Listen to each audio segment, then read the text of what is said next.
now, is thy reality in which time is contained. It is more and greater than time. It is an ever-present reality. It knows neither past nor future, and is eternally potent and substantial. Every minute, every day, every year is a dream as soon as it has passed, and exists only as an imperfect and substantial picture in the memory, if it be not entirely obliterated. Past and future are dreams. Now is a reality. All things are now. All power, all possibility, all action is now. Not to act and accomplish now is not to act and accomplish at all. To live in thoughts of what you might have done, or in dreams of what you mean to do, this is folly. But to put away regret, to anchor anticipation, and to do and to work now, this is wisdom. Whilst a man is dwelling upon the past or future, he is missing the present. He is forgetting to live now.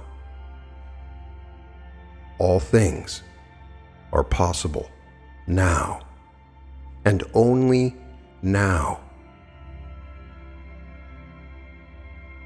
Without wisdom to guide him, and mistaking the unreal for real, a man says, "If I had done so and so last week, last month, or last year, it would have been better with me today," or "I know what is best to be done, and I will do it tomorrow." The selfish cannot comprehend the vast importance and value of the present, and fail to see it as the substantial reality of which past and future are the empty reflections. It may truly be said that past and future do not exist except as negative shadows, and to live in them, that is, in the regretful and selfish contemplation of them, is to miss the reality in life. The present. The present is all thou hast. For thy sure possessing, like the patriarch's angel, hold it fast, till it gives its blessing. All which is real now remaineth, and fadeth never. The hand which upholds it now sustaineth. The soul forever, then of what it is to be and of what is done. Why queriest thou? The past and the time to be are one, and both are now. Man has all power now, but not knowing this, he says, "I will be perfect next year, or in so many years, or in so many lives." The dwellers in the kingdom of God, who live only in the now, say, "I am perfect now," and refraining from all sin now, and ceaselessly guarding the portals of the mind, not looking to the past, nor to the future, nor turning to the left or right. They remain eternally holy and blessed. Now is the accepted time. Now is the day of salvation. Say to yourself, "I will live in my ideal now. I will manifest my ideal now. I will be my ideal now, and all that tempts me away from my ideal, I will not listen to. I will listen only to the voice of my ideal. Thus resolving and thus doing, you shall not depart from the highest, shall eternally manifest the true of it. And light-hearted, I take to the open road, Henceforth I ask not good fortune. I myself am good fortune. Henceforth I whimper no more, postpone no more, need nothing. Done with indoor complaints, libraries, querulous criticisms, strong and content, I take to the open road, seeks to tread every byway of dependence, every winning sideway that tempts thy soul into the shadowland of the past and the future, and manifest thy native and divine strength now. Come out into the open road, that which you would be, and hope to be you may be now. Non-accomplishment resides in your perpetual postponement, and having the power to postpone, you also have the power to accomplish. To perpetually accomplish, realize this truth, and you shall be today and every day the ideal man of whom you dreamed. Virtue consists in fighting sin day after day, but holiness consists in leaving sin unnoticed and ignored to die by the wayside, and this is done, can only be done in the living now. Say not unto thy soul, thou shalt be pure tomorrow, but rather say, thou shalt be pure now. Tomorrow is too late for anything, and he who sees his help and salvation in tomorrow shall continually fail and fall today. Thou didst fall yesterday, didst sin grievously. Having realized this, leave it instantly and forever, and watch that thou sinnest not now. The while thou art bewailing the past, every gate of thy soul remains unguarded against the entrance of sin now. Thou shalt not rise by grieving over the irremediable past, but by remedying the present. The foolish man, loving the boggy side path of procrastination rather than the firm highway of present effort, says, I will rise early tomorrow. I will get out of debt tomorrow.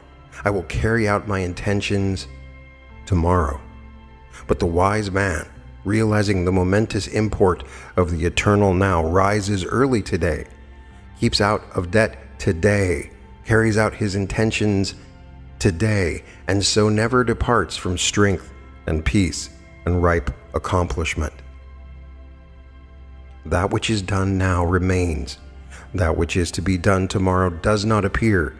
It is wisdom to leave that which has not arrived, and to attend to that which is, and to attend to it with such a consecration of soul and concentration of effort as shall leave no possible loophole for regret to creep in. A man's spiritual comprehension being clouded by the illusions of self, he says, I was born on such and such a day, so many years ago, and shall die at my allotted time. But he was not born, neither will he die, for how can that which is immortal, which eternally is, be subject to birth and death? Let a man throw off his illusions, and then he will see that the birth and death of the body are the mere incidents of a journey, and not its beginning and end.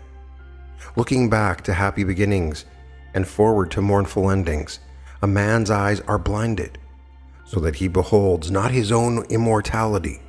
His ears are closed, so that he hears not the ever-present harmonies of joy, and his heart is hardened, so that it pulsates not to the rhythmic sounds of peace.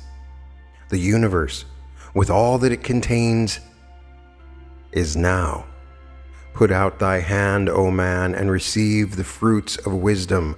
Cease from thy greedy striving, thy selfish sorrowing, thy foolish regretting, and he content to live. Act now, and lo, all things are done. Live now, and behold, thou art in the midst of plenty. Be now, and know that thou art perfect. This has been The Eternal Now by James Allen. James Allen was a British philosophical writer known for his inspirational books and poetry, and as a pioneer of the self-help movement. His best-known work, As a Man Thinketh, has been mass-produced since its publication in 1902. It has been a source of inspiration to motivational and self-help authors. The secret behind everything has always been there. It's in the now. That's where your true power comes from. You must imagine from the now. You must continue to live in the now. For every moment you spend in the past is a moment away from the now. When you're experiencing the future, you always experience it from the now. The now is the sweet spot of all eternity, and it is the place in which you always will be. The eternal now is the secret behind all things, knowing that only in this moment can you find the truth, and in this moment can you become who you truly are. You are the now. Spend a few moments with me, dwelling on the eternal now, remaining in the now for the next few moments.